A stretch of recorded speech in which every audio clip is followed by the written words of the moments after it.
ናስትልን ተመልካቾቻችን እንደምናዋላችሁ እንደምናመሻችሁ ከአንከር ሚዲያ ዝግጅት ክፍል ያክብሮት ሰላምታችንን እናቀርባለን። ሰሞኑን የአማራ ፋኖ ብሔራዊ ንቅናቄ መስረታን አስመልክቶ የተለያዩ ፕሮግራሞችን እያቀረብን እንገኛለን። በተለይም የንቅናቄውን አመራሮች ስለ ንቅናቄው አመሰራረትና የወደፊት አቅጣጫ የተመለከቱ ፕሮግራሞችን በማዘጋጀት ዘልቀናል። ዛሬም እንደዚሁ የንቅናቄውን ከፍተኛ አመራር ነው እንግዳ ያደረግነው። አርበኛ ጌታ አስራደ የአማራ ፋኖ ብሔራዊ ንቅናቄ የፖለቲካ ጉዳዮች መምሪያ ክፍል ኃላፊ ነው። ጌታ አስራደን የተለያዩ ጥያቄዎችን በማንሳት አብረን እንቆያለን። በጣም አመሰግናለሁ። አርበኛ ጌታ አስራደ እንኳን ደስ አላችሁ በሚል ልጀምር። እንኳን ደስ አላችሁ። አመሰግናለሁ መሳይ። እንኳን አብሮ ደስ ያለን። የእውነት አንተም በዚህ አንድነት ጉዞ ውስጥ የነበረህን ጭንቀት እንግዲህ ኦልሞስት ከአመት በላይ አውቃለሁና እንኳን አብሮ ደስ ያለን ወንድም አለ። እንግዲህ እንዴት አድርገን እንደምንጀምር አላቅም። ያው በተደጋጋሚም ስንገናኛንም ይሄ አንድነት እንዲመጣ ባንተም በእናንተም ስብስብም በሌሎችም እንደዚሁ ጫና በማድረግ የተካሄደውን ርቀት በሚገባ አረዳዋለሁና ዛሬ ፍሬ አፍርቶ ትልቅ ክስተት ነው እውን የሆነው። ምን ነበረ ፈተናዎቹ? አጠቃላይ የነበረውን ሂደት ባጭሩ ማስቀመጥ ከተቻለ። አዎ መሳይ፣ እንደምታውቀው አንተም በየዕለቱ ትግሉ ላይ ነው ያለው። ሌላውም ህዝባችን፣ ሰራዊታችን፣ ደጋፊያችንም ጭምር እንደሚያውቀው እንግዲህ የትግል ከተጀመረ የቅርብ ጊዜውን እንኳን ብንወስድ 3 አመት እየሆነው ነው። በዚህ ሂደት ውስጥ የትግሉ ባህሪ ትንሽ አስቸጋሪ ሆኖ አንድነቱን ለማምጣት አንድ የአማራዊ ተቋም ለመመስረት ምን ያህል ዋጋ እንደከፈልን ሁላችንም እናውቀዋለን። በተለይ ደግሞ ድርጅት ምስረታ ጋር ተያይዞ የአማራ ፋኖ ህዝባዊ ድርጅት ሲመሰረት የተሟላ ባለመሆኑ ምክንያት ላለፉት 18 ወራት 1 አመት ተኩል ገደማ ማለት ነው ከባድ ሂደቶችን ያለፍነው ሁላችንም የምናውቀው ነው። በእርግጥ ተፈጥሮ የትግል ባህሪ አለ። ሁላችንም የምናውቀው በየጊዜው በመናነሳው ነገር ትግል እንዲሁ ዝም ብሎ በአንድ ጀንበር ተመስርቶ መስመር የሚይዝ አይደለም። ተቋም ግንባታ ራሱን የቻለ ሂደቶች አሉት፣ ምዕራፎች አሉት የምትሻገራቸው። እኛ የተሻገርነው እሱን ምዕራፍ ነው። በተለይ ደግሞ የፋኖ ትግል እንደምታውቀው ህዝባዊ ንቅናቄ፣ ከዛ በኋላ ወደ እምቢተኝነት፣ ከዛ በኋላ ወደ አፈሙዝ ነው የገባው። እነዚህ ሁሉ ሂደቶች ትንሽ ከነበረው የተለምዷዊ አካሄድ ወጣ ያሉ በመሆናቸው ብዙ ዋጋ ከፍለናል። አሁኑን ስናስበው ንጡን እርሺው ልጁን አንሺው የሚባለው ሆኖ ነው እንጂ ብዙ መስዋዕቶችን ከፍለናል። በዚህ ሂደት ውስጥ እንግዲህ በዚህ አመት የነበረው አንድነት ብዙዎቻችን በተናጥል መሄዳችን ምን ያህል ዋጋ እንዳስከፈለን በመረዳት በዚህም በዛም ያለው ወገን ቆም ብሎ በማሰብ በተለይ ደግሞ አመራሮች፣ መሬት ላይ ያሉ የትግል መሪዎች ቆም ብለው በመረዳት ይህንን ታሪካዊ የሆነ አንድ ድርጅት እንዲወለድ ለማድረግ ተችሏል። ወንድሞቻችን በተለይ ከአፋድም ከአፋባህም የነበሩ የአንድነት አመቻች ኮሚቴዎች እንዲሁም በታዛቢነት የተመረጡ 7 ሽማግሎች ላለፉት 3 ወራት በጣም ብዙ ትዕግስትን፣ ጽናትን የሚጠይቅ ስራዎችን ነው ያለፍነው። በእርግጥ ሂደቱን በተመለከተ በእውነተኛነት የአንድነት ሂደት ሁሉንም ነገር በቅንነት በወንድማማችነትና በመተማመን መንፈስ ነው የተሰራ ብሎ መውሰድ ይቻላል። እንደምታውቀው ድርጅቶችን የምናዋሃደው በዛ ሂደት ውስጥ ደግሞ የቀጠናዎችን ውክልና ጉዳይ ታሳቢ ማድረግ፣ አቅም ያላቸው አመራሮችን ጉዳይ ታሳቢ ማድረግና ሌሎች ጭምር የማመጣጠር ስራ ይሰራ ነበርና በጣም ብዙ ጥበብን የሚጠይቅ ሂደትና ያለፈው ነገር ግን ይሄ ሁሉ አልፎ ትናንትና ተቋቁስ የነበርን በሚዲያም በአፈሙዝም ማለት ነው ዛሬ በዚህ መንገድ የእውነት ከልብ ይቅርታና ወንድማማችነትን በሚያጎላ መንገድ አንድ ተቋም ውስጥ ገብተና የተንጠባጠበ አካልም የለም፣ አመራርም ሰራዊትም አደረጃጀትም ነው ወደ አንድ ተቋም የመጣውና ይሄ ሆኖ ስናየው እጃችን ላይ ሲገባ መሳይ እንደዋዛ ልናየው እንችላለን። በእጅ ያዙት ወርቅ እንደ መዳብ ይቆጠራል እንደሚባለው። ነገር ግን የስንት 10 አመታት የመስዋዕትነት ጉዞ የመስዋዕትነት ዋጋ ነው አሁን ያገኘ ነው። ስለዚህ አማራ በዚህ መንገድ አንድ ድርጅት፣ አንድ የነጻነት የትጥቅ ድርጅት መሰርተ በዚህ መንገድ መሰለፍ እውነት ለመናገር በጣም ትልቅ ፋይዳ ያለው ነው። ሁላችንም ደስ ሊለን ይገባል ማለት ፈልጋለሁ። መሳይ እንግዲህ አርበኛ ጌታ አስራደ ፋይዳውን በተመለከተ መለስበታለሁ። እዛው ሰራዊት ውስጥ ነው ያላችሁት፣ እዛው ህዝቡ ውስጥ ነው ያላችሁት። የምስረታው ብስራት እንደተሰማ በብዙ አካባቢዎች ደስታ ነበረ። በሰልፍም በተለያየ መልኩም ተገልጿል ደስታው። እንግዲህ ሰራዊቱም በዛው መጠን ደስታው ምን ያህል ሊሆን እንደሚችል እንገምታለን። እስቲ እናንተ እዛው አብራችሁ ስላላችሁ እንዴት ነበረ ፍላጎቱም ጫናውም ከህዝቡ ከሰራዊቱ ነው የመጣው? ይሄም እውን ከሆነ በኋላ በከፍተኛ ደስታ የተቀበለውም ህዝቡም ሰራዊቱም ነው። ይህን እንዴት ትገልጸዋለህ? መሳይ በተለይ በአንድነቱ ሂደት የመጨረሻ ምዕራፎች አካባቢ እውነት ለመናገር በጣም ፈታኝ ነበር። በጣም ፈታኝ በተለይ ለዚህ ለአንድነት ኮሚቴ ሆነን ስራ ለነበርን አካላት በየቀኑ አይደለም በየሰዓቱ የሚጠይቁን ሰዎች ነበሩ። ይገርማል። በተለይ እውነተኛ ታጋዮች አስመሳዮች ሳይሆን እውነተኛ ታጋዮችና ህዝባችን እውነተኛ ደጋፊያችን ትንፋሽ በሚያሳጣ ሁኔታ ውስጥ ነበርኛም የነበር ነው። ካላቸው ጉጉት ካላቸው ጭንቀት አንጻር አገዛዙ ደግሞ ጊዜው የሚያደርገውን ውዥንብር የመፍጠር እና አገዛዙ የላካቸው አንዳንድ አካላት በመሀል የሚፈጥሩት አንዳንድ አሳሳችን ሂደት በመታዘብ በጣም በከፍተኛ ሁኔታ ነው ህዝባችንና ሰራዊቱ ሲከታተል ነበር። እናም እውነት ለመናገር ይሄ ድርጅት አልቆ ይፋ የሆነ ዕለት ብዙዎች እያለቀሱ ነበር። በሳይ የደስታ ሲቃ ይህንን ዕለት ሳያዩ የሄዱ ወንድሞቻችን አሉ። የአማራ አንድነት እንዲመጣ ሲታገሉ የነበሩ ህይወታቸውን የሰው ጀግኖች አሉ። ምን አለ ይህን ጊዜ አይተው በሄዱ ምን አለ ይህንን የደስታና የአማራ አንድነት አይተው በሄዱ በሚል በሲቃ ሁሉ ሲያለቅሱ የነበሩ አርበኞች አሉ። በጥንቶቹ ከደስታቸው የተነሳ በርካታ ጥይትን በየቦታው ሲተኩሱ ነው የነበረ፣ ችቦ ሲያበሩ ነው የነበረው። ህዝባችንም በየቦታው እንኳን ደስ ያላችሁ ለመቆጣጠሩ አቅቶኛል ስልኬን። ይገርምሃል በጣም ብዙ ጀግኖች አንገታቸውን ደፍተው ያሉ ሁሉ በልክ ደስታቸውን የገለጹበት ነበርና ይሄ ራሱን የቻለ ሌላ በጣም ድራማቲክ የሆነ ሂደት ነው። ወደፊት እንግዲህ ሰፋ ባለ መድረክ ተቋማችን በህዝብ ግንኙነቱም በሌላውም መንገድ ያወጣዋል ብዬ አስባለሁኝ እና እጅግ በጣም ከምድር በላይ ለመናገር ቃላትም እስከሚያጠር ድረስ ነው የነበረው ደስታ መሳይ። አርበኛ ጌታ አስራደም የአማራ ፋኖ ብሔራዊ ንቅናቄ አንድ እንዲሆን የነበረውን ፍላጎት ጥረት ውጣውረድ በብዙ መንገድ በቅርበትም ስለምናቀው ሊመጣ የሚችለውንም ምክንያቱም እንዲህ አይነት ነገር ሲመጣ ምን ሊያመጣ እንደሚችል ይታወቃል። ከምንም በላይ ፋይዳው በትግሉ በፖለቲካና በወታደራዊ እንቅስቃሴዎቻችሁ በአጠቃላይ በአማራ ክልልም ሆነ በሀገር ደረጃ በምስራቅ አፍሪካ ቀጠናም ጭምር የዚህ ብሔራዊ ንቅናቄ መመስረት ብዙ ፋይዳዎች እንዳሉት ይታመናል። እስቲ እንደው ከፋይዳዎቹ መካከል መጥቀስ የሚቻል ካለ።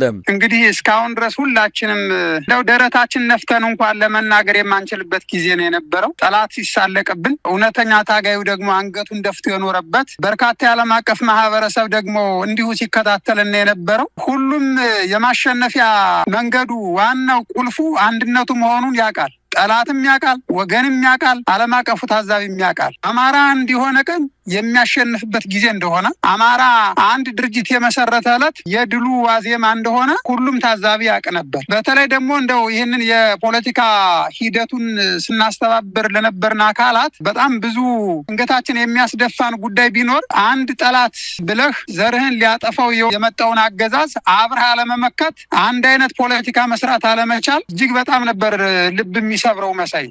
አሁን ባለንበት ቁመና ይህ አንድነት ማለት ምንድነው ካልከኝ ለኔ ሁሉ ነገሩ ነው። በቃ የአሸናፊነት ቁልፍ በእጅ እንደመያዝ ነው የሚቆጠረው። ከዚህ በኋላ መረኝ መሳይ ድርጅታችን ህጋዊ በርና መስኮት አለው። ማንም ዘው ብሎ የሚገባበት ማንም ብድግ ብሎ ወጦ የሚሄድበት ድርጅት አይደለም። ከዚህ በኋላ ትናንትና የነበርንባቸውን አይተሃል። ሲፈልግ ማንም ይገባል፣ ሲፈልግ ወጦ ይሄዳል። ለምን ምንድነው ሁለት ጉድጓድ ያላት አይጣት ሞትም ይባላል። ከአንደኛው ወጣ ወደ አንዱ ትሄዳለች። እንደ ጦጣ ከዚህና ከዛ ሲዘል የነበረ ምስለ ፋኖ ምስለ ታጋይ ከዚህ በኋላ የለም። እንዲህ አይነት ጨዋታ የለም። ድርጅታችን ትግላችን ግልጽ የሆነ በርና መስኮት አለው። ግልጽ የሆነ የአሰራር ፖሊሲና ፕሮቶኮል አለው። በዛ መንገድ ነው ሊቀጥል የሚችለው። ከዚህም በላይ መሳይ የአንድነት ማለት ከዚህ በኋላ ፖለቲካዊ ፋይዳው ዲፕሎማሲያዊ ፋይዳው እጅግ በጣም ከፍተኛ እንደሆነ መናገር ለቀባሪ ማርዳት ነው። ነገር ግን እስካሁን ድረስ ለመስራት የቸገረንን ፖለቲካ ለመስራት የቸገረንን ዲፕሎማሲ በወርድና በቁመቱ ልክ የምንሰራበት ጊዜ መጥቷል። ከዚህም በላይ ማህበረሰባችን ተሰቃይቶ ነበር። በፋኖ ስም ያልተሰማራ አውደልዳይ አልነበረም። ህግና ስርዓት የምናስይዝበት የመጨረሻ ምዕራፍ ላይ ደርሰናል። ተገቢ የሆነ የህዝብ አስተዳደር ስራዎችን የፍትህ አገልግሎቶችን የምናዋቅርበት ጊዜ ደርሰናል። ይሄ ብቻ አይደለም። ፋኖ ብዙ ጊዜ የሚቸግረው የሎጂስቲክና ፋይናንስ እንኳን ለመጠየቅ ተሸማቆ ነው ያለው። አንድ ካልሆናችሁ አናግዝም፣ አንድ ካልሆናችሁ ከጎናችን አንቆምም በሚል ለመድኃኒት መግዣ፣ ለልብስ መቀየሪያ፣ ለጥይትም ለሌላም ነገር ተቸግሮ ነው ያለ። ስለዚህ ከዚህ በኋላ አንድነት ማለት የፋይናንስና የሎጂስቲክ በሮችም እንዲከፈቱ ያደርጋል። እኔ ቀጣይ ሰፊ ዝግጅት የሚያስፈልገው ሆኖ በጥቅሉ ግን ይሄ አንድነት ማለት የስነ መንግስት ዝግጅት እንዲኖረን ወደፊት መንግስታዊ ቁመና እንዲኖረን የሚያስችል ትልቅ ከፍታ ትልቅ እመርታ እንደሆነ አድርገን ልንወስደው እንችላለን። እንደው ባጭሩ ማለት የምፈልገው ግን ይሄ አንድነት ማለት የአሸናፊነት ቁልፍ በእጅ እንደመያዝ ይቆጠራል የሚል ሀሳብ ነው ያለኝ። መሳይ በእኛ ጌታ አስራደም ይሄ አንድነት ሊመጣ በዋዜማው ላይ የድርጅቱ አመራሮች ወደ መንግስት የሄዱበት እዛም ሄደው የተለያዩ መግለጫዎች የሰጡበት ሁኔታ ነው ያለው።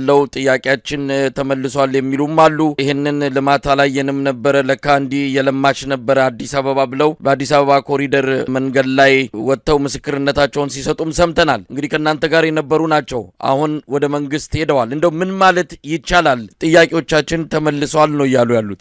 መቼም ያው ትግል እንደ ስሙ ትግል ነው፣ መራራ ነው። በተለይ ደግሞ እኛ አሁን ያለንበት የነጻነት ትግል ደግሞ እንደምታውቀው በጣም ከባድ ፈተናዎች ነው ያሉት። ከውስጥ ፈተናዎች አሉት፣ ከውጭ ፈተናዎች አሉት። አገዛዙ ምን ያክል አረመኔያዊ ሂደት ውስጥ ሲሄድ እንደነበረ ሁላችንም የምናውቀው ነው። ነገር ግን መጀመሪያ ላይ እንደገለጽኩልህ ይሄ ትግል ብዙዎችን ያሰባሰበው እንግዲህ ከዚህ ሂደት ውስጥ የሆነ ጊዜም ከዚህ በፊት እንደገለጽኩልህ አንዳንዱ የውት የነጻነት ታጋይ ነው። ነገር ግን በጣም በርካታ ፍላጎትና ተልዕኮ ያላቸው አካላትም በትግላችን ውስጥ ገብተዋል። እንደነሱ በጣም ላለመውረድና ላለመቆሸሽ አንዳንዶቹ ትግሉ ከብዷቸው ነው የሄዱ ብለን ማለት እንችላለን። እውነት ነው። ትግሉ መራር ነው። ይርባሃል፣ ይጠማሃል። ፀሐዩ፣ ብርዱ፣ መከራው ከባድ ነው። ነገር ግን ይህንን ተቋቁመ መሄድ ደግሞ የነጻነት ታጋይ የመጀመሪያ ቅድመ ሁኔታ ነው። ይህንን መቋቋም ካልቻልክ አይደለም ሌላውን ነጻ አትወጣ ለራስህ ነጻ አልወጣህም ማለት ነው። ስለዚህ ይህንን መቋቋም አቅቷቸው የሄዱ አካላት አንዳንዶቹ እንዲያው ዘወር ብለው አፍረው ቢቀመጡ የተሻለ ነበር የሚሆነው። ነገር ግን የአንዳንዶቹ ደግሞ ለከት የሌለው ስለሆነ ምናልባትም አገዛዙ ወይም ከመጀመሪያው ተልኮ ሰጧቸው የሄዱ ይኖራሉ፣ ወይንም ደግሞ በሞቅታና ወይታ ትግሉ ባጭር ጊዜ ውስጥ ካለቀ የራሳቸውን ሂሳብ ሰርተው የመጡ አካላትም ሊኖሩ ይችላሉ። በዚህም ተባለ በዛ ግን እነዚህ አካላት ለአገዛዙ የሚሰጡት የምስክርነት ቃል የእውነት በጣም ብዙዎቻችን አሳፍሮናል።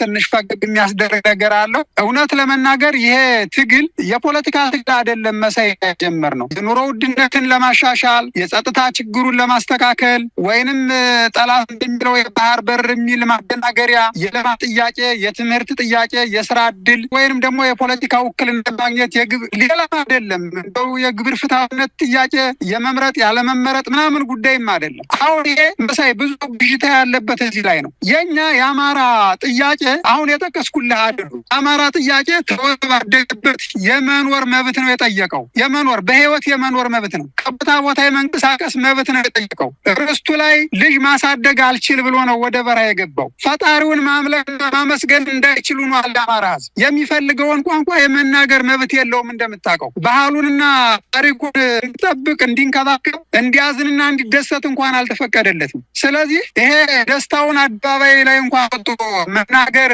ያልቻለ የአማራ ህዝብ የመጥፋት አደጋ ነው ያንዣበበት።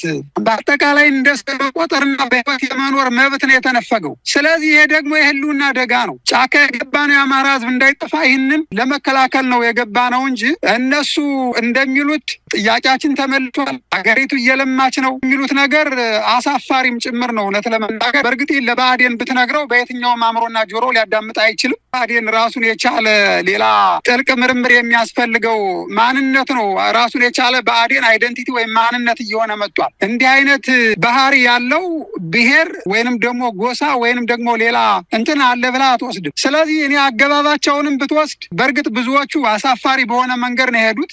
ስንት ጀግኖቹ 4 እና 5 የጠላትን ሬጅመንት ደምስሰው የማረኩትን ድሽቃ ለጠላት አሳልፈው የሰጡ ናቸው። ይሄ የፈጸሙት ታሪክ ይቅር የማይለው ክህደት ነው። የጠላትን አቀባበል በተመለከተ አይተዋል። አንዳንዶቹ ሳልቫጅ ሱፍና ከራባት ለጊዜው ምናልባት እንደ ፊልም ሰሪ ጥቁርም ምንም መነጽርም ለብሰው ነው የሚታዩት። እንግዲህ ይሄ አንደኛ አብይ አህመድና የኦህዴድ ብልጽግና አገዛዝ ባህሪው ምንድነው የሚለውን ለማያውቅ ሰው ትንሽ ውዥንብር ሊገባ ይችል ይሆናል። ከዛ ውጭ ግን ህዝባችን፣ ሰራዊታችን፣ ደጋፊያችን እውነታውን ያውቀዋል። እነዚህ ሰዎች ምንድነው እያሉ ያሉ ብለን ስንወስድ የወጣንለት ጥያቄ ተመልሷል ወይ ብሎ ለሚጠይቃቸው መልስ እንደሌላቸው ቢታወቅም ለህዝባችንና ለታዛቢው ግን ይህን ጥያቄ መጠየቅ እፈልጋለሁ። እውነት ነው አገዛዙ ካድሬና ቤተሰብ መናፈሻ የተሰራውን የኮሪደር ልማት ማየት ይቻላል። ነገር ግን ትናንትና ቻይናን እንዳየው ነው የምቆጥረው ብሎ ሲናገር የነበረ ትናንት ታጋይ ነህ ብሎ ሲናገር የነበረው አካል ልክ ያንን የገበታ ልማት ወይም ደግሞ የኮሪደር ልማትና የገበታ ለሀገር እንደጎበኘ ሁሉ እኔ የምጠይቀው ምን መሰለ መሳይ፣ አማራን እንዲያየው እፈልጋለሁ። የኢትዮጵያን ህዝብ እንዲያየው እፈልጋለሁ። አሁን አማራ የት ነው የወደቀው? እስኪ ወለጋ ይሂድ፣ አሩሲ ይሂድ፣ እስኪ አማራን ይየው። እስኪ ቄሊንጦ ይውረድ፣ ቃሊቲ ዝዋይ ይሂድና የአማራ ጀግኖች ያሉበትን ሁኔታ ይመልከት። ሂዶ ይመልከት እስኪ ጀግኖች ያሉበትን ሁኔታ። አማራን ለመታዘብና ለማየት ሽመልስ አፈናቅሎ በድንኳን የሚማቀቀውን 600,000 700,000 መከረው እየበላ ያለውን አማራ እስኪ ሂድ በየው። ደብረ ብርሃን ተፈናቃይ ካምፕ ሂድ፣ ኮምቦልቻ ሂድ፣ ፍኖተ ሰላም ሂዱ። አማራ ያለ በዚህ ሁኔታ ነው ያለው። አማራ እውነታውን ለማየት ከፈለገ በገበሬው ቤት ከነበሩና ህሊና ካላቸው የአማራ ገበሬ በምን አይነት ሁኔታ ነው ያለው? ምን ያክል ሲያማራ ታዳጊ ነው መኖር አልችል ብሎ በስደት የበረሃና የባህር አሳ ቀለቡ ነው የቀረውስ ምን ያክሉ ነው? እንደው ከገበያና ከስራ ተፈናቅሎ እብድ መስሎ ብቻውን እያወራ የሚሄደውን አማራ መመልከት ቢችሉ ወደ ህሊናቸው ቢመለሱ እሱን ነበር ማየት የሚችሉት። ከጋዛም ህዝብ ከዳርፉርም ከማይናማርም ህዝብ በላይ መከረውን እየበላ ያለ ህዝብ ነው ያለ። ወደኋላ ተመልሰን ከ100 ዓመት በፊት የነበረውን የቅኝ ግዛት ነው የሚያስታውስህ። እኔ ባጭሩ እነዚህ ከዳተኞች ትናንትም የትግሉ ጡረተኞች የነበሩ አሁናዊ ቁመናቸውን ምስክርነት ስጥ ብትለኝ እናስብ የምንችለው ልክ አንድ እስራኤል ላይ ሆኖ ለአዶልፍ ሂትለር እንደማገልገል ወይም ደግሞ እንደመገረር ነው የሚቆጠረው። ሌላ ምንም ልል አልችልም። ከነሷቸው ነገሮች ትግሉ ተጠልፏል፣ የመጣነውም ትግሉ ስለተጠለፈ ነው የሚል ነገርም አንስተዋል። የእውነት ትግሉ ተጠልፏል ወይ በሌሎች ኃይሎች የሚዘወር ነው ያሉም ይገልጹታል። የእናንተ ትግል የፋኖ ትግል ከበላይ የሚቆጣጠረው በረጅም እጅ የሚዘውረው አካል አለ ማለት ነው?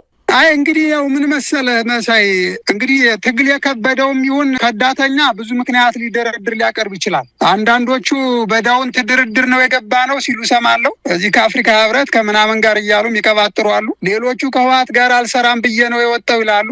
አንዳንዶቹ ደግሞ አይ የአማራ ጥያቄ ተመልሷል ይላሉ። ሌሎች ደግሞ በጣም የወረዱት ደግሞ ፋኖ ዘራፊ ነው ይላሉ። እውነታው ምንድነው ካልከኝ አንደኛ የተጠለፈ ትግል የለም። የተጠለፉ እነዚህ ራሳቸው ናቸው። ኦህዴድ ብልጽግና ነው የጠለፋቸው፣ ራሳቸው ናቸው የተጠለፉ እንጂ የተጠለፈ ትግል እንደሌለ እርግጠኛ ሆኜ ነው የምነግርህ። ከዛ ውጭ ግን እነዚህ የትግሉ ጡረተኛ የነበሩና አንዳንዶቹ ሲዘርፉ የነበሩ በክዳት የሄዱት በግልጽ የምነግርህ ለትግሉ ትልቅ እፎይታ ነው የሆነው። ጡረተኞች ነው የነበሩ። አንዳንዶቹ ለትግሉ የኖሩ ሳይሆን በትግሉ የኖሩ ስለነበረ ለትግሉ ትልቅ ነጻነት ነው የሆነው። እውነት ለመናገር ይህንን መሬት ላይ ካለው ሰራዊት በተለይ አሁን እጅ ሰጠን የሚሉት በየቦታው እነከሌ ምንድን ነበረ ሂደታቸው፣ በትግሉ ላይ የነበራቸው ሚና ምንድን ነበር፣ ፋይዳ ነበራቸው ወይ ብለህ ብትጠይቅ እንኳን ደስ ያለን ሊሉ ይችላሉ። በአንዳንዶቹ ዙሪያ ላይ ማለት ምናልባት በመካከል በውዥብር ወይም ደግሞ ተሸውደው የገቡ በቁጥር የሚቆጠሩ ግለሰቦች ሊኖሩ ይችላሉ። ብዙዎቹ ግን የእውነት ነው የምነግርህ መሳይ ትግሉ ተሸክሟቸው የኖሩ ሰዎች ናቸው እንጂ የተጠለፈ ትግልም የለም። ምናልባት ድርድር የተባለውን እኔ እንደ ኮሚቴ ነኝ በበላይነት የምመራው መሳይ፣ እነሱ ድርድር እያሉ የሚያወሩት ውርደታቸው ለራሳቸው ነው እንጂ ያን የነበረውን እንትን በወቅቱ የነበሩ አካላትን መጠየቅ ይቻላል። እነዛ አካላት ትግሉን ለመገምገም የመጡ አካላት ናቸው እንጂ ስለ ድርድር የመጡ አካላትም አይደሉም። ከሆነም ደግሞ በድርጅት ደረጃ ነው የተያዘው። የዛ ኮሚቴ ሰብሳቢም የነበርኩኝ እኔ ነኝ። ነገር ግን ከዛ ፕሮግራም ላይ እንኳን ያልነበሩ ሰዎች በዳውንት ተደራድረን የመጣን የሚሉ አስቂኝ ሰዎችን ለመታዘብ ችያለሁ። ስለዚህ የተጠለፈ ትግልም የለም። የተጠለፉ ራሳቸው ናቸው። ትግሉ አሁን ባለበት ቁመና የሚመራው የአማራ ልጅ ነው። የአማራ ፋኖ ብሔራዊ ንቅናቄ ራሱን የቻለ አደረጃጀት አለው። የፖሊት ቢሮ አለው፣ የስራ አስፈጻሚ ቢሮ አለው፣ የማዕከላዊ ኮሚቴ አለው፣ ጠቅላላ ጉባኤ አለው። እነዚህ በጋራ የሚመሩትን ትግል ሌላ አካል እንደጠለፈው አድርጎ ማመላከት ራስን ዝቅ ማድረግና መዋረድ ነው እንጂ ምንም አይነት በዚህ ዙሪያ ላይ የለም። ኦፍኮርስ አንዳንድ ሰዎች በዚህ ላይ ብዥታ አለባቸው። ወደፊት የእነሱን ሀሳብ የምናጠራው በንግግር ሳይሆን በተግባር ነው ሊሆን የሚችለው። በተግባር የምናሳያቸው ከነገ ጀምሮ ድርጅቱ የሚሰራቸው የተቆጠሩ ስራዎች ናቸው የሚያረጋግጡልን። ሌሎቹ ግን የሚያቀርቡት ምንም ምክንያት ስለሌላቸው ፋብሪኬት አድርገው ተራ ወሬ ይዘው የመጡ እንደሆነ እንድታውቀው ለማለት ነው። መሳይ አርበኛ ጌታ አስራደም አሁንስ እንደው ጠርተዋል አልቋል? ከዚህ በኋላ ምናልባት በዚህ በአዲሱ ባቡር ላይ መሳፈር ሳይፈልግ ለመውረድ ያኮበኮበ ይኖራል ወይ? በአጠቃላይ አሁን ያለውን ከተመሰረተው አዲሱ ንቅናቄ ጋር ተያይዞ በምን ቁመና ላይ ነው ያላችሁት? እውነተኛውን እስከ መጨረሻው እስከ ድሉ ደሴት ድረስ የሚጓዘውን በደንብ አንጥራችሁ ለይታችሁ ነው ይዛችሁ የምትሄዱት? እስቲ አጠቃላይ ያለውን ሁኔታ እንዴት ትገልጸዋለህ? ምንድነው ቅድም መግቢያ ላይ እንደነገርኩ የትግሉ ባህሪ ይዞት የመጣ በጣም ብዙ አይነት ነው። በብዙ አይነት የሚገለጽ ነው እንደምታውቀው ማለት ነው። አሁን ይሄ አንድነቱ አለመምጣቱ ይህንኑ ክርዳዱንም ምንጩንም አረማማውንም ሌላውን ሁሉ ይዞት ነው የኖረ ትግሉ። ይሄ አንድነት ሲመጣ ግን ተጠያቂነት ይመጣል። አንድ ህግ ነው ያለው፣ አንድ አሰራር ነው ያለው፣ አንድ ሊቀመንበር ነው ያለው፣ አንድ ወታደራዊ አዛዥ ነው ያለው፣ አንድ የፖለቲካ መስመር ነው ያለው፣ አንድ ርዕዮተ ዓለም ነው የሚኖረው። ስለዚህ እንደፈለገ ዝም ብሎ በየአደረጃጀቱ የሚያወጣው ህግና አሰራር የለም። ከዚህ በኋላ ሁሉም ታጋይ እኩል ትሪት ይደረጋል። ከዚህ በኋላ ሁሉም የሚዲያ አካል እኩል ስክሪን ይደረጋል። ስለዚህ ይሄ ሂደት በራሱ የሚያጠረው አለ። በነገራችን ላይ ተፈጥሮ ሂደት ነው መሳይ። ተፈጥሮዊ ስል ምን ልል ፈልጌ ነው፣ ትግሉ እየጠራ ሲመጣ መንገድ ላይ የሚራገፉ አካላት ይኖራሉ። እነዚህ አካላት አሁን ትናንትና ከትናንት ወዲያ የሄዱ ያየናቸው አሉ፣ የከዱ አሉ፣ ነገም የሚከዱ ይኖራሉ፣ የቀሩ ይኖራሉ የተወሰኑ። ለምን ካልከኝ የነጻነት ታጋይ ካልሆኑ አይቀጥሉም። ከዚህ በኋላ ተጠያቂነት አለ፣ ህግና አሰራር አለ፣ መርህ አለ፣ ፕሮቶኮል አለ። በዚህ ለመቀጠል የሚቸገሩ ተልኮ ይዘው የመጡ የምንድነው የንግድ ተልኮም በለው የጠላት ተልኮም በለው ወይንም ደግሞ ሌላ ይዘው የመጡ አካላት ከዚህ በኋላ እየሾለኩ ይጠፋሉ። ተመሳሳይ መግለጫዎችን ይሰጣሉ ማለት ነው። ስለዚህ ሲስተሙ ነው በራሱ የሚጠፋቸው ሲስተሙ ማለት ነው። ቅድም እንዳልከው በዚህ ባቡር ውስጥ ለመሳተፍ ልክ ህጋዊነት ትኬት እና ሚኒመም ሪኳየርመንት እንደሚያስፈልግ ሁሉ ይሄ ትግል ከዚህ በኋላ በግልጽ ተጠያቂነትን እያሰፈነ መብትንም እያጎናጸፈ ነው የሚሄደው። በዚህ መሰረት በየቦታው የሚራገፉ አካላት ይኖራሉ። ከዚህ በፊት በተደጋጋሚ እንደገለጽ ነው በዚህ በፋኖ ትግል ውስጥ ምናልባትም ቁጥሩን ለመገመት በሚያስቸግር ደረጃ ከአገዛዙ ሰራዊት 2 እና 3 እጥፍ ነው ያለው። እንግዲህ በዚህ ሂደት ውስጥ የሚራገፉ የተወሰኑ አካላት ይኖራሉ። ለምን ካልከኝ የነጻነት ታጋይ ያልሆኑትን ነው። ለምን ካልከኝ አንድነቱን የሚጸየፉትን ነው። ተልኮ ያላቸው ናቸው። እነዚህ አካላት ነገም ሊሄዱ እንደሚችሉ ይሄ ማለት ምንድነው ካልከኝ ለትግሉ ትልቅ እፎይታ ነው። ለህዝባችንም ትከሻው ጎብጦ የነበረ በእንደነዚህ አይነት አካላት ነው። በየቦታው ሰው እየታገተ የምታየው፣ ሹፌሮች መከራቸውን የሚበሉት፣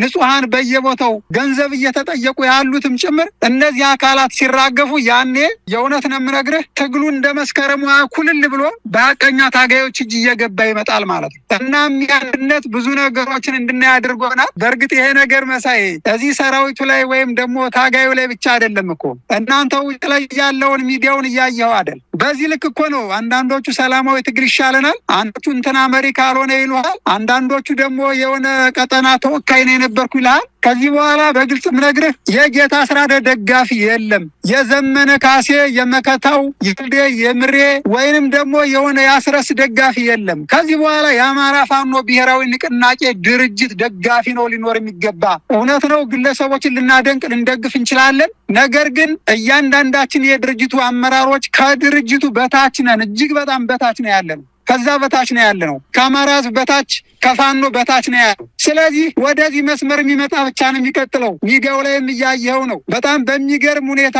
ምን ያህል ተንደርድረው እየወረዱ እንደሆነ ብአዴን እና ኦህዴድ ብልጽግና በዚህ ልክ ያሰማራቸው አካላት ወይንም ደግሞ ትግሉ ያልገባቸው አካላት በግልጽ እንዴት እንደቆሙ አይተናልና በዚህ ልክ ነው ትግሉ እየጠራ ያለ መሳይ። እንግዲህ አርበኛ ጌታ አስራደ አሁን ንቅናቄው ተመስርተዋል። ከዛ በኋላ በአገዛዙ መንደር የሚታየውን መረበሽ በግልጽ ነው እየተንጸባረቀ የሚገኝ የአማራ ክልል የጸጥታ መዋቅርን የአብይ አህመድ ጀነራሎች እየገመገሙ ነው። ነገሮች አዝማሚያቸው ጥሩ እንዳልሆነ ተረድተዋል። ብዙ የሰራዊቱ አካላት የሚሊሻውም የአድማ በታኙም እንዲሁም የመከላከያ ሰራዊት በከፍተኛ ቁጥር ነው ምድብ ቦታውን እየለቀቀ እጅ እየሰጠ የሚገኘው። በተለይም የአንድነት ምስረታውን ተከትሎ በስፋት እየታየ የሚገኝ ጉዳይ ሆኗል። እንደው በአጠቃላይ ለስርዓቱም ለአማራ ህዝብም በአጠቃላይ ለትግሉ ደጋፊዎችም የምታስተላልፉት መልእክት መልእክት አለ?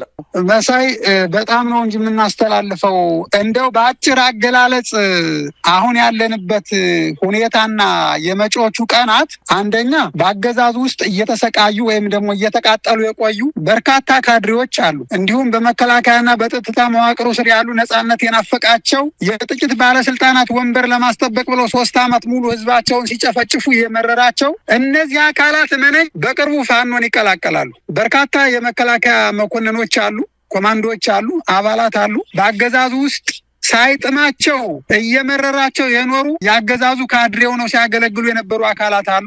እነዚህ አካላት የሚጠብቋት ቀሪችን ነበር መሳይ። እኔ እውነት ለመናገር እነሱንም እንኳን ደስ ያላችሁ ማለት ያስፈልጋል። እንኳን ደስ ያላችሁ። የአማራ የነጻነት ጊዜ፣ የኢትዮጵያ የሰላም ጊዜ፣ የፍትህ ጊዜ እየመጣ ነው ልንላቸው የሚገባ እነዚህን ጭምር ነው። አሁን ብዙ ሰው ታጋዩ እዚህ መሬት ላይ በረሃ ለበረሃ የሚንከራተት ብቻ ይችላል። በርካታ የውስጥ አርበኞች አሉ። አገዛዙ ውስጡ ነው መላው ጠፍቷቸው ነው በየትኛው ድርጅት እንግባ የሚል ሲያሳስባቸው የነበሩ ነው። እነዚህ አካላት ከዚህ በኋላ ወደኛ ይቀላቀላሉ መሳይ። በሌላ በኩል ታጋዮች ሳይሆኑ የትግሉ ጡረተኛና አስመሳዮች ወደሚመስላቸው አካል ይሄዳሉ።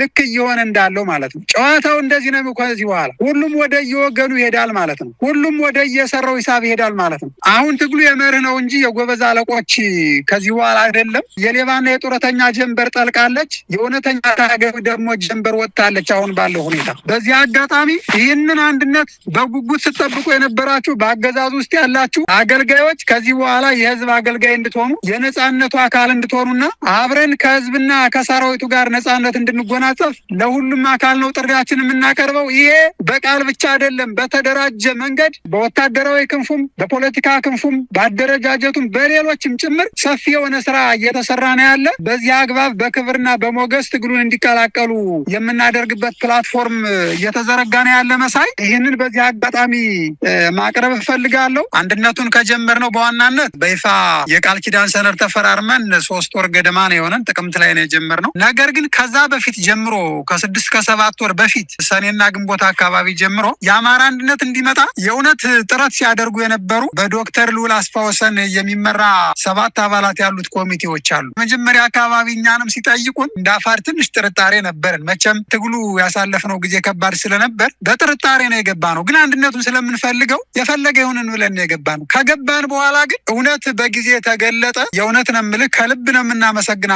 በርካታ ጊዜያቸውን መስዋዕት አድርገው አንዳንዶቹ ከመደበኛ ስራ ሁሉ ከመፈናቀል ደርሰዋል። በዚህ ምክንያት የእነሱና የኛ የሰዓት አቆጣጠርም ተመሳሳይ ባለመሆኑ ምክንያት በጣም በብዙ መንገድ ሲታዘቡን፣ ሲመክሩን፣ አቅጣጫ ሲያሳዩን፣ አንዳንድ ጊዜ ደግሞ ከባድ ሁኔታ ሲገጥመን በተናጠል ሁሉ እያማከሩ የእውን አንድነት እንዲመጣ የከፈሉትን ዋጋ እውነት ልናሳንሰው አይገባም። በጣም ትልቅ ዋጋ ከፍለዋል። ለእነሱ ትልቅ ክብር ይገባቸዋል። በተለይ ደግሞ በየዕለቱ አብረውን የነበሩ በእርግጥ 7ቱም አባላት የራሱ አስተዋጽኦ ነበራቸው። በዋናነት ግን ዶክተር ልዑል አስፋወሰን፣ አምባሳደር ብርሃነ መስቀል፣ እነ ሻለቃ ዳዊት እና እንዲሁም እንደነ ዶክተር አክሎግ እነ ዳዊትና ሌሎችም እነ ኃይለ ገብርኤል ጭምር ይሄ የአማራ አንድነት እንዲመጣ ገለልተኛ በሆነ መንገድ ባታዊ በሆነ መንገድ የእውነት በመርህ ብዙ ልምዳቸውን አካፍለውን ብዙ ነገራቸውን ሁሉ ሰውተው ነው ይህ አንድነት እንዲመጣ ድርሻቸው ከፍ ያለ ስለነበር በዚህ አጋጣሚ እንዲመሰገኑልን ህዝባችንም እንዲያውቃቸው እንፈልጋለን ለማለት ነው። ይሄ ማለት ግን ይህ አንድነት እንዲመጣ ሌሎችም አልደከሙም ማለት ግን አይደለም። እውነት አልሳካላቸው ብሎ ነው እንጂ እኔ በማውቀው መድረክ እኔ በማውቀው እንኳን ሁኔታ በጣም ብዙዎች አማራዊ አንድነት እንዲመጣ ብዙ ደክመዋል፣ ብዙ ለፍተዋል። የእነሱም ጭምር ምስጋና የሚያስፈልገው ነው። በመጨረሻ ግን ሰፊውን መስዋዕትነት የወሰዱ ቅድም የጠቀስኳቸው የዶክተር ልዑል አስፋወሰን የሚመሩት አካላት ማመስገን እና ማክበር እፈልጋለሁ ለማለት ነው። መሳይ አመሰግናለሁ። ምን እንጠብቅ? በአጭር ጊዜ አንድነቱ ተመሰረተ። በተበታተነ ሁኔታ ፋኖ በተለያዩ መዋቅሮችና አደረጃጀት ውስጥ ሆኖ ምን ያህል የአገዛዙን ሰራዊት እንዳንቆራጠጠ፣ ምን ያህል ሰራዊቱን እንዳፈረሰ በግልጽ የምንረዳው ነው። ይሄ ታሪክም ተሰንዶ የተቀመጠ ጉዳይ ነው። አሁን አንድ ሆናችኋል። አንድ ስትሆኑ ደግሞ ወታደራዊ ድሉም ፖለቲካዊ ድሉም በእጥፍ ድርብ ሆኖ እንደሚመጣ ይገመታል። እንደው ባጭሩ ምን እንጠብቅ? ብዙ ነገር ነው የምንጠብቀው መሳይ። አማራ ፋኖ ብሔራዊ ንቅናቄ እጅግ በጣም ብዙ ነገሮችን በጥልቀትና በስፋት እየሰራ ነው ያለው። በቅርብ ጊዜ በርካታ ተአምራቶችን እናያለን። በዲፕሎማሲው ዘርፍ፣ በወታደራዊ ጀብዱ፣ በፖለቲካው እና በሌሎችም ጭምር አጠቃላይ በተለይ ይሄ አየሩን የሞላው ሚዲያ ከዚህ በኋላ በሰከነና ስርዓት ባለው መንገድ የሚሄድበት ሁኔታ ነው። ፖለቲካችን ከዚህ በኋላ መስመር ያለው ፖለቲካ ነው የሚሆነው። አሰራራችን ዝም ብሎ በዘፈቀደ ወይም በግለሰቦች ሳይሆን ተቋማዊ የሆነ አደረጃጀታዊ የሆነ ነው። ከአንድ ምንጭ የሚፈልቅ አሰራር ነው ከዚህ በኋላ የሚዘረጋው። ማንም ብድግ ብሎ ባለቤት የሚሆንበት አቋም የሚይዝበት ትግል ከዚህ በኋላ ቀርቷል። ድርጅታዊ ነው፣ መንግስታዊ መዋቅር ነው ከዚህ በኋላ የምንጠብቀው። በዚህ ልክ ነው የሚሆነው። መሳይ ይሄ ጊዜ ይሄ ምዕራፍ ቅድም እንደነገርኩ በርካቶች መስዋዕት የከፈሉለት ነው። እንደዋዛ የምናየው ድል አይደለም። እጅግ በጣም ቀጠናውን አገሪቱን ትርምስምሱን ያወጣ ነው ይሄ ጉዳይ። እንደምታውቀው በተለይ የምስራቅ አፍሪካ ጠበብ ስታደርገውም የቀንዱ ፖለቲካ በየጊዜው ተለዋዋጭ እየሆነ መጥቷል። አሁን በተለይ ያለንበት ሁኔታ በርካታ ስጋቶችንም ተስፋዎችንም ያንዣበበበት ሁኔታ ነው ያለው፣ ይዞ የመጣ ሁኔታ ነው ያለው እና በዚህ አጋጣሚ እርግጠኛ ነኝ የዚህ የግዙፉ ፋኖ አንድ ድርጅት መስርቶ ብቅ ማለቱና ይሄ ድርጅት መወለዱ አጠቃላይ የቀጠናውን ፖለቲካም ጭምር አውዱን እንደሚቀይር እርግጠኛ ሆኜ እነግርሃለሁ። ከዚህ በኋላ ይሄ ኃይል የሚያስቆመው ምድራዊ አቅምም ኃይልም የለም። የቸገረን ነገር የከበደን ነገር አሁን ተፈቷል ሁሉም ነገር። ስለዚህ ወደፊት ከሚመጡ በቀጠናው ካሉ ልዩ ልዩ ኃይሎች በተሻለው ሁኔታ ቁመና ሊይዝ የሚችል ሊሰለፍ የሚችለው ፋኖ ነው ብለን መውሰድ እንችላለን። የቀጠናውን ፖለቲካም ሊቀይር የሚችልበት ሁኔታ ይኖራል ማለት ነው። በመጨረሻ ግን ይህንን ቀን እንድናይ ያስቻሉን እጅግ በጣም ጀግኖቻችን መቼም የማንረሳቸው አርበኞች አሉ። ክብር ለነሱ ይገባል። ክብር ለደጉ የአማራ ገበሬ ይገባል። ይህን ትግል ተሸክሞት ያለ የአማራ ሕዝብ ያሳለፈውን መከራ እኔ የታሪክና የፖለቲካ ተንታኞች ወደፊትም በሰፊው እንዲጽፉት እንፈልጋለን። 3-4 መከራዎችን ነው በጫንቃው አዝሎ የኖረ። ለዚህ ላደረሱን ለነዚህ ንጹሐን እውነተኛ ደጉ የአማራ ገበሬና ለንጹሐን ታጋዮቻችን መስዋዕት ለከፈሉ በዚህ አጋጣሚ እነሱን ሳላነሳ መሄድ አልችልም። ክብርና ምስጋና ለነሱ ይገባቸዋል። አመሰግናለሁ። መሳይ በጣም ነው የማመሰግነው። አርበኛ ጌታ አስራደ የአማራ ፋኖ ብሔራዊ ንቅናቄ የፖለቲካ መምሪያ ኃላፊ፣ ለነበረን ቆይታ በጣም አመሰግናለሁ። እንግዲህ እንገናኛለን። በድጋሚ እንኳን ደስ አላችሁ። መልካም የትግል ጊዜ። እንኳን አብሮ ደስ ያለን። በጣም አመሰግናለሁ።